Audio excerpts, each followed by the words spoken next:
just been really impressed with what I've heard from Craig Counsell from day one. I've known him a little bit, with his time with the Brewers. But the way he handled his introductory press conference, the way he handled things at the Cubs convention, he's very thoughtful. He's very smart. But he said, if you're hiring me to handle the bullpen, I'm not your guy. I mean, a lot of people can handle the bullpen. For him, it's all about managing people and putting players in the best position to win.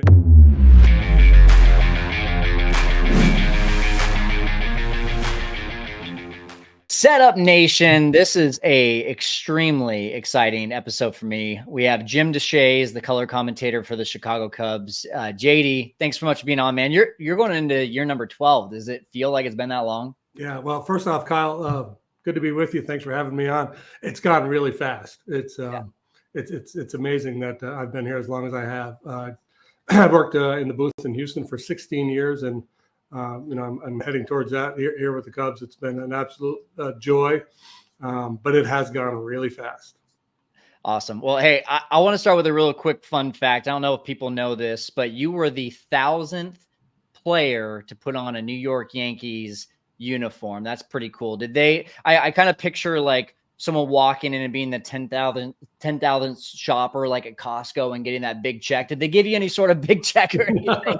No big check, no balloons, no confetti. I'm not even sure that anybody was aware of it at the time. Yeah. I think it was some time after that I became aware of it. Somebody mentioned it to me somewhere along the line, probably after I'd been traded away from the Yankees. I don't think it was anybody made a note of it at the time.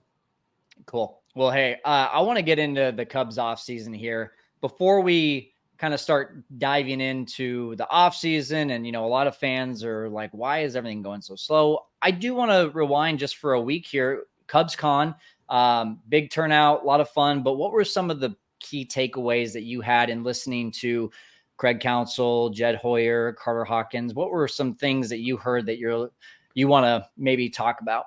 Yeah, I've just been really impressed with what I've heard from Craig Counsell from day one. I've known him a little bit, with his time with the Brewers. But the way he handled his introductory press conference, the way he handled things at the Cubs convention, he's very thoughtful. He's very smart. He seems to say all the right things. He's really plugged in to the people side of it. The fact I can't remember the direct quote, excuse me, that he had with Jed when he was interviewing, but he said, if you're hiring me to handle the bullpen, I'm not your guy. I mean, a lot of people can handle the bullpen. For him, it's all about managing people and putting players in the best position to win, and just making it comfortable, for lack of a better word, for players when they come to the ballpark every day. I just think he's going to be a wonderful fit. Jed has said repeatedly that they're only in fourth or fifth inning in their offseason. So I take him at his word that there's more to come. I think it's just been kind of a slow grind this offseason all around the industry. But I'm anxious. I'm looking forward to this year. I think it's going to be a very interesting club. One of the things that Craig also said in that session, right, was he was asked by either a player or by someone, what do you expect of me going into my MLB debut? And while it felt like, I expect you to show up on time, I expect you to do X, Y, and Z, he said, I expect you to be nervous. And did you catch that? Like, yeah, he understands the human part of it. Yeah. Go back to your debut. How, do you remember what was said to you, and how would that have hit you as a new player? Yeah. You can go back that far. Yeah. I was first called up to the big leagues in 1984 in August with the Yankees. Yogi Berra was the manager. It was a star-studded team. Typically what happens is you get called into the manager's office, and here's what we expect of you. We're going to use you out of the bullpen. You're going to start Tuesday, whatever it is. I don't remember that ever happening. And I made 2 starts and got sent back down. And I didn't get back to the big leagues until the following September in '85 when Billy Martin was the manager. And I know for sure Billy didn't bring me into his office. The only reason I know that Billy knew I existed is the Yankees at the time were in a pennant race with the Blue Jays. The Mets across town were in a race with the Cardinals in the NL East. And somebody asked Billy about the potential of a Subway Series. And he scoffed and said, Yeah, well, the Mets have Gooden, and all I got is Deshaies and Mike Armstrong, because Mike and I had just been called up from AAA. So that was the quote in the paper. That was the first time that I knew that Billy even knew I existed, that I'd shown up with the big club. So yeah, it was a different time, and it was the whole Bronx Zoo. It was kind of crazy there in New York at the time. Craig's comments take me back a little bit to Joe Madden, right? When Joe used to. When a new player would come in, Joe would come in his office, and his line was always, hey, just try not to suck. So basically just trying to put the player at ease, no heavy expectations, be yourself, go play, have fun. I know this isn't easy, and Counsell gets it, as Joe did. Were you surprised at how much personality Counsell had? He's always had this. When you see him from afar, he's kind of, you can see the mind working. You see him grinding in the dugout, very thoughtful, but not really surprised. Boog knows him really well. Boog obviously has that connection for years with Craig from their time in Miami together. So Boog has told me a lot about Craig. Other people with the Brewers has told me a lot about Craig over the years. Their broadcasters, other people that I've run across in Milwaukee. So not really surprised, but I think maybe the fans are, right? I think the fans probably didn't know that there was that much personality there. He's not going to be, I don't think he's going to be Rossi. He's not going to be Joe, but I think he's going to be a lot of fun to work with. So you mentioned that Jed said we're in the 4th or the 5th inning of the offseason. I mean, we don't want to compare, but at the same time, last season, at this point, there was like 3 guys on the free agency market. Now there's like 45 plus that you could see are of that mid or upper tier kind of free agent status. And I'm just wondering, what, from your perspective, what's up with this offseason? Why is it moving so slow? Yeah, I don't know the answer to that, Kyle. A number of the headline guys are represented by Scott Boras. Scott has a reputation of waiting. The problem we have in baseball is, right after the season ends, there's the general manager meetings. And then in early December, there's the winter meetings. And that creates a lot of what people perceive to be, momentum towards all these deals are going to get done because they've had their meetings, they've had their conversations. But it never seems to pan out that way until the big guys at the top of the market move.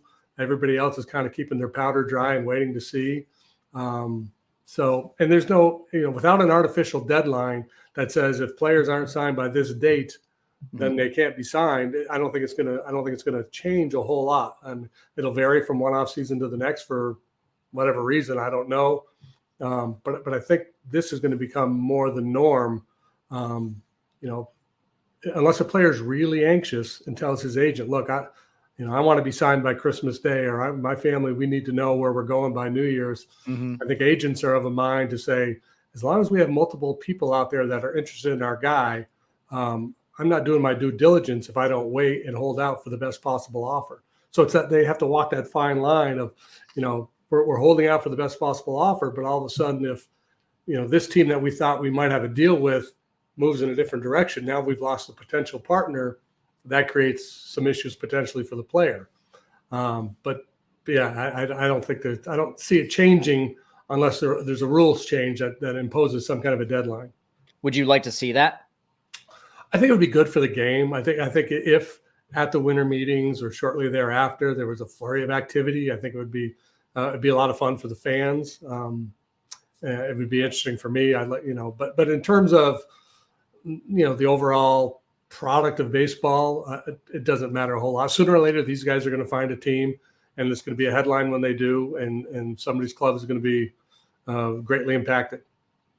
Yeah, I mean, talking about what Jed said once again at CubsCon, he said, as humans by nature, we wait until deadlines happen. And with Imanaga, right, they signed him basically 12 hours before the deadline. He said, had it been 2-3 weeks out, it probably would have waited. Imanaga probably would have waited until then to actually sign on the dotted line too. So I just start to wonder about this from more of the teammates and coaches and front office, and especially the players that maybe aren't the Blake Snells and the Jordan Montgomerys, who are a little bit more in like the lingo of like, am I going to sign somewhere? Where am I going to live? Who are my teammates? Who are my coaches? I want to start developing relationships with them before spring training.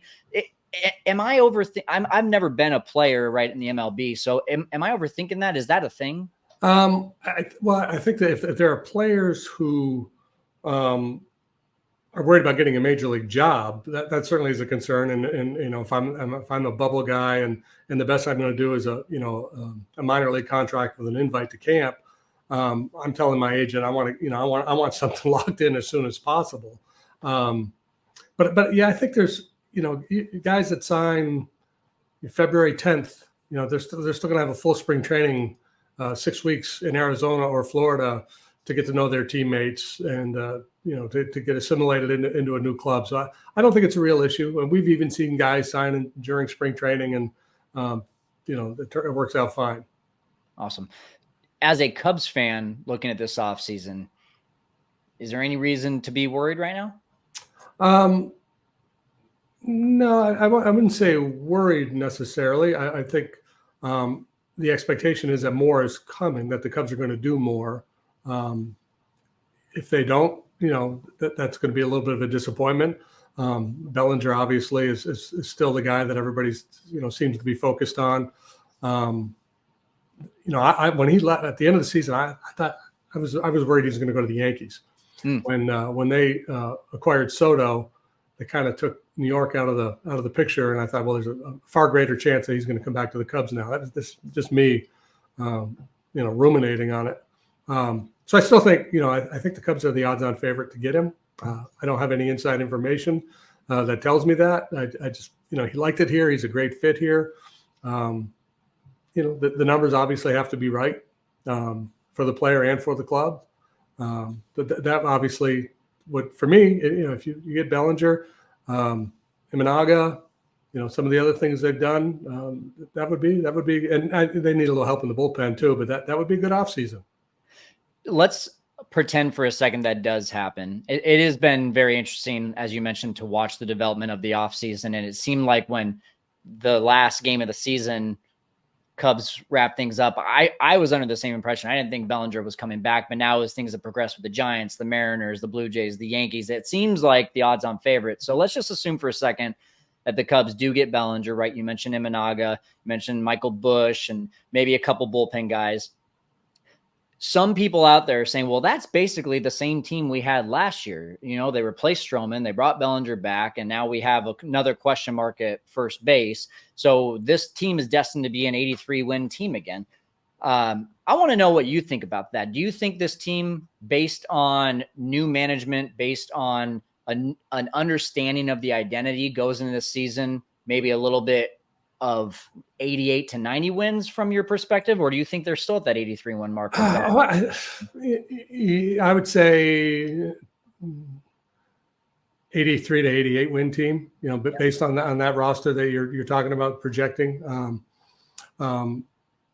because I think last year's team, upside wise, could have been an 88 win team. So even if you're saying it's basically the same team, a few things break your way, people stay healthy. Anytime you win a championship in our sport, in any sport, I guess, you get, contributions from people that maybe you didn't expect. And whether it's a guy currently on your roster that ends up having a big year, or it's somebody that comes up from the minor leagues and figures it out and provides a real spark, or it's a midseason trade. I think you can turn what you see as what you project as an 82, 83 win team, you can turn it into an 88 to 90 win team, maybe with a shrewd move or two, or, somebody stepping up and having a really big year. Conversely, guys could struggle and have an off year, and all of a sudden that team that you thought might win 84 wins 77, 78 games. The good news is the Cubs are in a division that there is no super team. So I think it's going to be a very intriguing division this year. I'm really anxious to see Imanaga do his thing. I think he could be obviously a real difference maker. And then some of those kids in the minor leagues, whether it's Petro Armstrong or Ben Brown, Cade Horton, any of the young arms they have the chance to make a serious impact as well. Before we get into the pitching, because that's one of the major things I want to talk to you being a former pitcher about, we had a great question from Michael on YouTube. And hey, guys, Setup Nation, if you're listening right now and you're like, wait, how do I submit my questions? Make sure you're subscribed. Make sure you're checking out our content, because I'm always posting on Instagram, Facebook, our community, Twitter, and you have an opportunity to ask our guest questions as well. But Michael asked, if you were in Jed's position and Tom said, I got an open checkbook, Jim, which free agents right now on the market would you go after that you think would be the best fit for the Cubs? Well, Bellinger would be one. For sure. Jordan Montgomery. Okay. I would definitely kick the tires on Jordan Montgomery. What do you like about him over Snell? If I've got an open checkbook, yeah, I'm talking to everybody, right? I'm calling Blake Snell. Because that's the thing, right? Even if you feel comfortable about your roster, you like your depth at this position, or whether it's bullpen, starting pitching, position player depth, you're just looking to improve incrementally. Mm-hmm. So if you have a blank check, then you can go out and maybe overspend to acquire a guy or two. The question going forward then is, if you end up signing a player, if it ends up being a bad contract, do you have the financial commitment to double down, to say, all right, we spent a whole bunch of money on this guy, didn't pan out, but we got to do it again because this is our window. So I guess that would be the question. Is it a blank check this year, or is it a blank check this year and next year and the following year? But I'd be in on all those guys. Is there a certain, especially with Hader now being gone, is there a certain bullpen arm out there that you think would fit in nicely? I don't have a list in front of me. I know Stevenson's gone. Yeah. Who's that? Give me a multiple choice. I really like Neris with the Astros. Neris. Yeah. 70 plus games, under 2 ERA each of the last 3 years. Good against lefties. Yeah, good against lefties. The thing about bullpens, and last year David Robertson's available too. And I don't know how healthy David is. I don't know what kind of year he had last year, but he was good with us when we had him. He's had a really good career, so I would definitely talk about David Robertson. Bullpens are weird from one year to the next. They're hard to project. So I'm a big believer in, you got to be really careful throwing a lot of money at bullpen arms. I think you can look at the job Mark Leiter did last year. Julian Merriweather. You talk about bang for the buck. And I think the Cubs have been really good at building bullpens with that approach. They had some bad luck last year with Fulmer being hurt as much as he was hurt. There were a couple other guys out there they didn't get contributions from because of injury. So, we always kind of focus on, we need to add a big arm to the back end of the bullpen. Maybe, maybe not. Maybe it comes internally. So when you talk about a big arm at the back of the bullpen, Alzolay last year, right? Another one like a Leiter and a Merriweather that just really emerged, and you got a huge bang for the buck for him.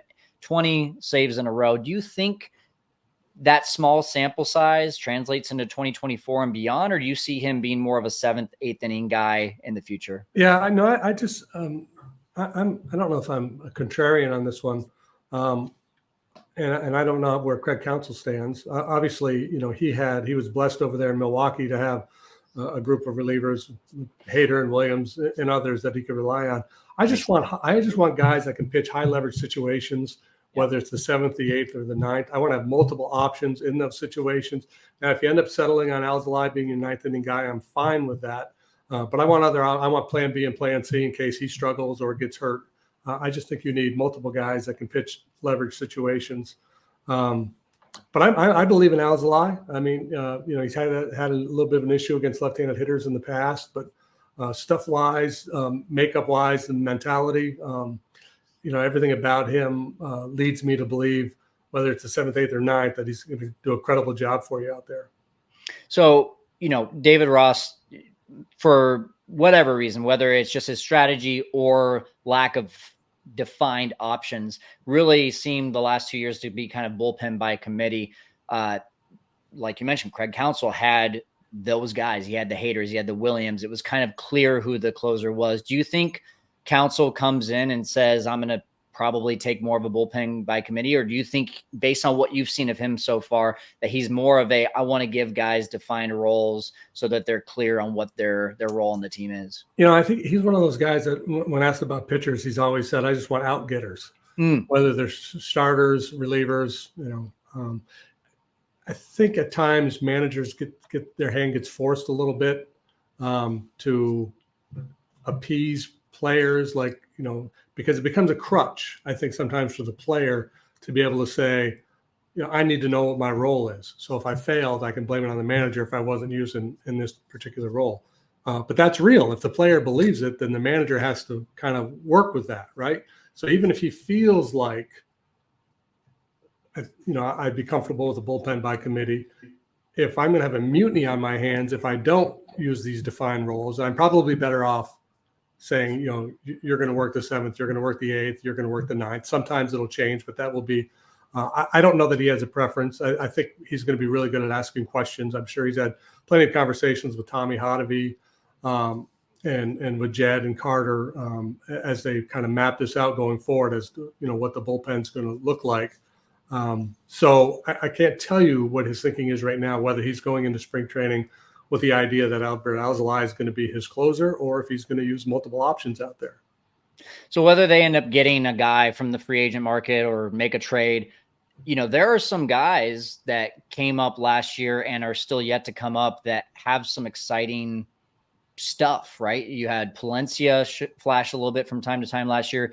I was really impressed by Luke Little in the very small sample size we had. But then a guy like Ben Brown, who is, to you, in your mind, what you've seen or what you've heard, going to be a guy that maybe surprises people and ends up being a high leverage guy out of the bullpen as a rookie next year? Yeah, well, and Little will certainly get a consideration, I think, with what he showed this year. And that's the funny thing. We talk about bullpens being unpredictable from one year to the next. How many Cub fans knew who Luke Little was before last season? Man, how many broadcasters knew who Luke Little was before last season? Man, he came out of nowhere. We knew about Brendan Little. Yes, exactly. But we're calling up Little, like, oh, Brendan Little. No, different guy. So, you immediately go to the computer and like, who is this dude? Yep. And he was really impressive. Very Ben Brown's a guy that has been on my radar now since they acquired him from the Phillies. I've got a good buddy of mine that works in their front office, scouts for them. And when we made the deal, he said, you got the right one. He goes, I hated to see him go. He's got great stuff. I think ultimately he's probably going to be a starter, but you could see him being a bullpen guy first and maybe a leverage guy. Had some command issues last year. I think that he hadn't experienced in the past, but stuff-wise, from what I hear, it's really, really good. So, yeah, keep a close watch on him. I suspect he's going to make an impact. Maybe that Justin Steele treatment come in, maybe 1 or 2 innings, lower leverage, bring him up to higher leverage, and then maybe the next season kind of a starter role. I've heard other people talking about that. It feels like that would be a good fit, especially where the holes are on this team right now. So let's transition over to the starting rotation right now. Opening day starter, I think, is pretty clear. Probably Justin Steele, right? After that, how do you see this rotation filling out? And I know it doesn't really matter if Imanaga is slotted in at number 2 or number 3, or if Hendricks is number 4 or number 5. They're going to get the same number of appearances, but there's so much weight put into this. So how do you see it from 1 to 5? Yeah, it's interesting. The thing that I like about this rotation is I like the depth. I like the balance. What we saw from Wicks last year, gives you a pretty good indication that he's got a chance to be, a good, solid contributor. Probably you think about splitting up, go left, right. I think that probably is what Counsell might consider. Again, I don't know how much of an impact that has. I don't think it matters a whole lot who's number 2, who's number 4. But, off the top of my head, I would say maybe Justin, then Jamison Tyone, then Imanaga, then Kyle, and then Jordan if he's 5. And I don't want to rule out Assad or Hayden Wisniewski or anybody else who might be in the mix for a spot in that rotation. I think there's going to be some competition in spring training. I don't think, aside from the first 4 that I mentioned, I don't think anything is guaranteed in terms of who's going to make starts. Do you expect to see the second half Jamison Tyone for all of 2024? Well, I sure hope so. He's a really interesting, really smart guy, and I enjoyed getting to know him a little bit last year. I love the accountability when he was scuffling. He wasn't hiding behind excuses. Even it was funny. Even when he started to turn it around, we had him on one of the game. We had him mic'd up in the dugout, and he said we were talking about his previous start, and he said something along the lines of, "Yeah, I was lucky. I gave up a ton of hard contact." So he's very aware, right? And when he was a lot of the struggles early, he was very unlucky. Batting average on balls in play was sky high. There was soft contact. There was a lot of defensive mistakes behind him, and that can snowball on you as a pitcher. So when things, when you're going through a patch of bad luck, you can get in your head a little bit, and things can go from bad to worse until you manage to turn things around. He reminded me last year a lot of a guy in golf who, there's sometimes that psychological turning point when you make the turn and you have a really tough front nine, but something clicks when you make the turn. And he made the turn and was really good. The stuff plays. Whether he'll be as good all year as he was in the second half of last year, I don't know, but I suspect the overall body of work next year will be better than what it was this year.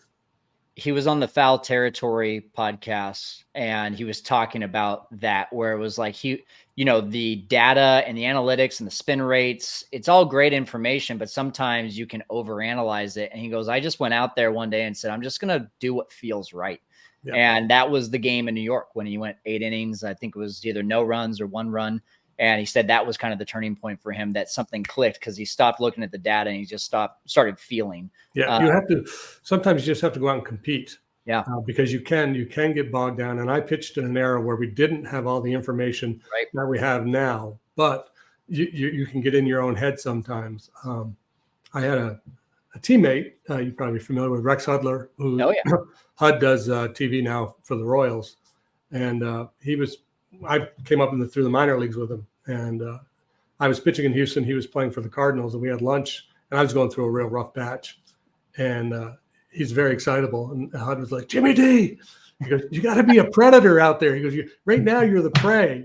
We can see it in your body language. We can see it just in everything, the way you're going about it out there. You look like the prey.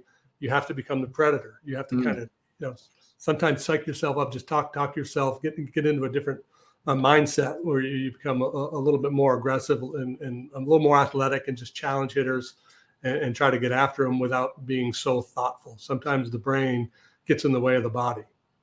I can see him saying that. He's from my hometown, Fresno. Oh, yeah. Yeah. I want to talk about 2 guys, and then I want to get to our rapid fire segment here. So you mentioned Imanaga earlier.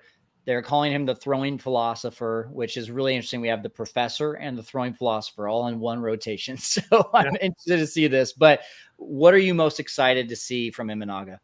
The little bit of video I've seen and what I've heard, what people have told me about him, this guy's legit, right? He's not going to blow you away with 96, but he's got a fastball that plays, 4-seamer that works up in the zone. The splitter is a really good offering, as is a breaking pitch, a slider, and he's a strike thrower.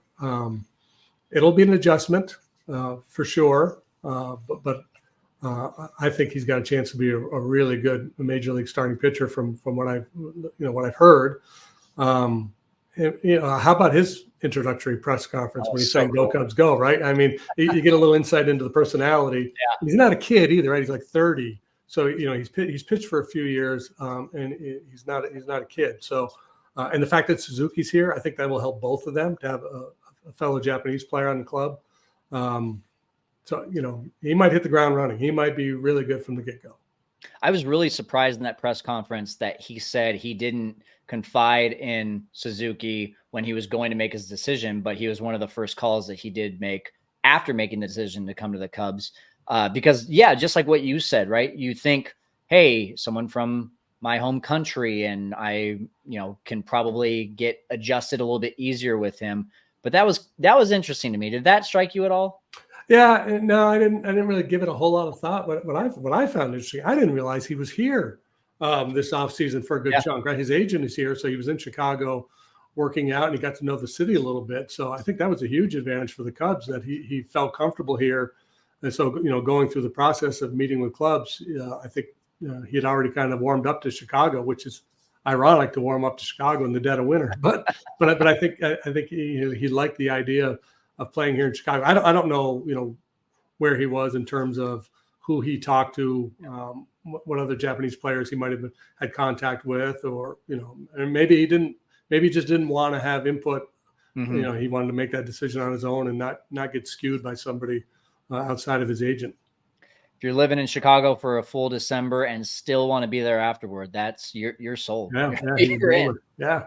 Hey, Cade Horton. A lot of fans are excited to see him. I've even heard as early as May and June, which is just wild to think based on the trajectory of where he's been able to progress through the minors. Cubs fans, though, and really a lot of fans today are really good at putting a ton of pressure on young guys and expecting them to be saviors.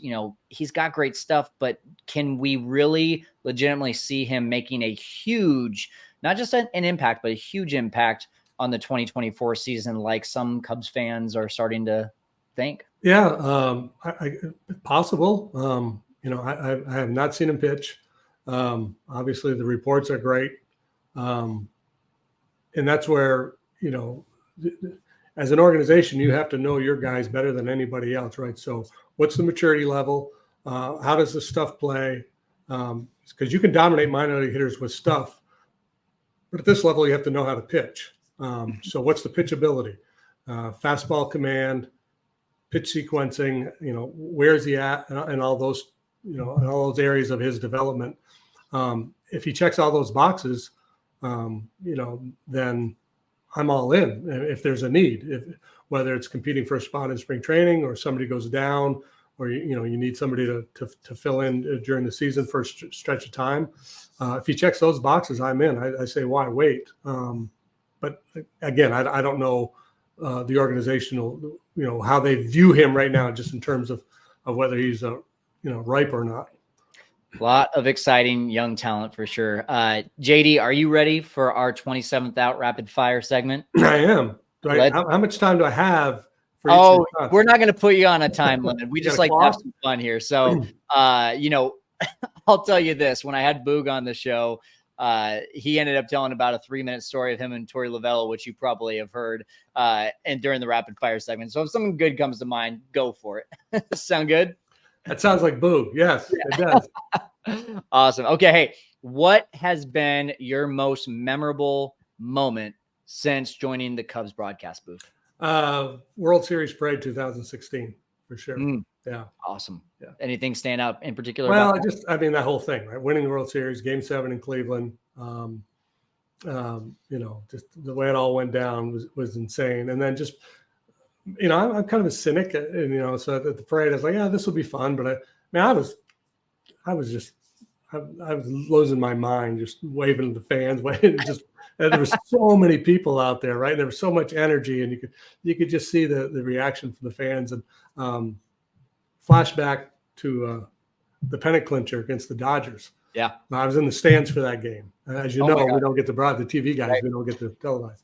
So I was in the stands with my family, and that game is ending, and there's a family in front of me, like two, 3 generations, and there was a woman probably in her 40s, and she's got her cell phone out, and she's got it turned on herself, and she's got tears streaming down her face. And she's like, God. The Cubs are going to the World Series. And it was just, the emotion was just, cool. It was amazing. It was like that sticks out. And then obviously the World Series. That's awesome. Okay. Hey, what Cubs player next year that's coming up, not named Cade Horton, not named Pete Crow Armstrong, are you most looking forward to seeing making their MLB debut? Well, Ben Brown comes to mind. He'd be a guy that, I'm anxious to watch in spring training and to see what happens with him going forward. I don't know, will Casey be here next year? I don't know. When Casey, does he have a shot to be on the club? I don't know. Alcantara's, probably a year away, but maybe, if things happen quickly. He's a guy that gets your attention. Even when you walk in the clubhouse and you look across the room and you see that big kid, the athleticism, the strength. I doubt that there'll be much of an impact if he gets to the big leagues at all next year. But he's a guy obviously worth keeping an eye on. On a scale of 1 to 10, 1 being the least likely, 10 being the most likely, chances that PCA is crowned Rookie of the Year in 2024? Well, that's a real hard thing to win. Obviously he's a great prospect, and I wouldn't sell him short. He's got a chance. Let's put it at a 5. He's got to go up against Imanaga. Maybe Imanaga is the Rookie of the Year, or Yamamoto out there in Los Angeles. That would be the odds-on favorite, right, off the top of my head. But yeah, let's not sell PCA short. And a lot depends too on opportunity. Absolutely. If Belly comes back, things get a little crowded out there, and he might not get the at bats that he would otherwise. Do you think Justin Steele has the chance to be even better than 2023 here in 2024? Yeah, for sure. I think most models project a little regression because he was so good last year, and it's really hard to be that good year after year. But does he have a chance to be? For sure. He knows how to pitch. He's learned how to attack with basically that 2-pitch mix. I know he's talked about working on a changeup this offseason, but I don't know that he needs it a whole lot. I mean, if he continues to do what he did last year, the hitters don't seem to be able to make an adjustment to it. He certainly could put up better numbers. If the season were to start today, no Bellinger on the team, first base is a big question mark. Who do you think is most likely to be penciled in over there? Is Mervis given another shot? Is Bush the guy? Does Morel get a shot over at first base? Patrick Wisdom? Who do you think is the guy? I think Bush is the guy. From what I heard from Jed and Carter, I think Bush is the guy, unless Belly's back. Cool. I want to have a little bit of fun. I'm wearing an obvious shirt. Greatest game ever played was on a Wednesday in Cleveland. What's your favorite obvious shirt that you've seen at the ballpark? Well, I got to go with Quality Baby. I mean, you got to go with the Quality Baby. That's my baby. And then, Joe's been kind enough to make Boog a couple of, especially curated ones of the dumb stuff we say. So I got one that says mildly egregious and, borderline clever, So. That's a good one. I like it. Hey, JD, if a movie was made about you today, who would you want playing you as the lead character? Well, we all want Tom Hanks, right? I mean, everybody loves Tom Hanks. So who wouldn't want to be portrayed by Tom Hanks? Failing, if Tom's not available, I don't know. Jeff Daniels, he seems like he'd be a good guy. And, because of this, maybe Stanley Tucci. There you go. I like it. Good. Hey, I got to end with, you and I share a very favorite show, Seinfeld. What's your favorite episode or favorite line from Seinfeld? My favorite episodes are I love the absurdity of some of the, when Kramer, he got this, like the set from the Merv Griffin show, and he was hosting a talk show in his apartment. I love that goofy stuff. Bubble Boy, with the whole Bubble Boy bit was really good. So I don't know that I have a favorite episode, but it's the characters. It's so many of those, side characters, the Mandelbaums and the Soup Nazi and all that makes that show so special. Do you have a favorite? Do you have a favorite show? The one that comes to mind for an episode was the movie phone one. Remember, press one after the tone. Yeah. I don't know what you pressed. And then the line that sticks out is, she ate her peas 1 pea at a time. Yeah. That's a good one. Mr. Pitt, cutting up the Snickers bar. I mean, it's it's all for great. Sure.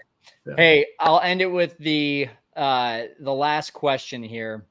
A lot of fans, it was funny when I put this out there that I was going to be interviewing, a lot of fans, their number one question was, what was it like transitioning from working with Len to Boog? I thought that was interesting. I would love to know your take. Yeah, smooth, easy. I mean, when Len told me he was leaving, I was shocked. But very happy for him. He wanted to be a radio guy and kind of be the voice of a team. And then when we hired Boog, Len and Boog have been friends for a long, long time. And Len told me, you're going to love working with Boog. You guys are going to be great together. You're going to have a lot of fun. And he was right. And I think the transition was really, at least for me, whatever the viewers probably have their own opinion, but for me, it was really easy. Boog's a pro's pro. He loves having fun at the ballpark. That's what I'm all about. He does insane amounts of homework as Len did. So he's ultimately prepared. I've been lucky throughout my broadcast career. All the years I was down in Houston, I worked with a guy by the name of Bill Brown, who's just rock solid. And it's the same way with Len and Boog. I know that if I say, hey, what's this? They're going to have the answer. If some guy gets called up from AA for the Rangers, and I say, I don't know this guy, that they're going to know, they'll have something on him. So that makes my job that much easier. Hey, Jim Deshaies, this has been a total pleasure, total joy. You are an awesome human being, and I love listening to you on Marquee calling the Cubs game. So thank you so much for joining us here on the Setup Man and giving us a little bit of an insight on what you think the Cubs offseason has looked like. All right, Kyle. Great to be with you, man.